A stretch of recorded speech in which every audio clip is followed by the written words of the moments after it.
রহমানির রহিম। আসসালামু আলাইকুম বন্ধুরা। আজকে রাতের বেলা আসছি গুড়ের পিঠা করতে, গুড়ের তেল পিঠা।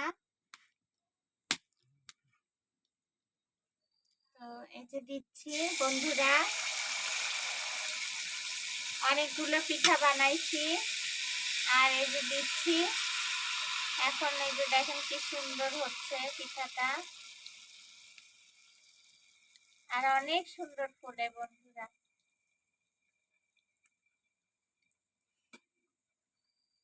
আপনারাও এভাবে গুড়ের পিঠা বানায় খাবেন। দেখেন কি সুন্দর হয়েছে, আর ফুলে উঠছে, নরমও হয়েছে অনেকটা।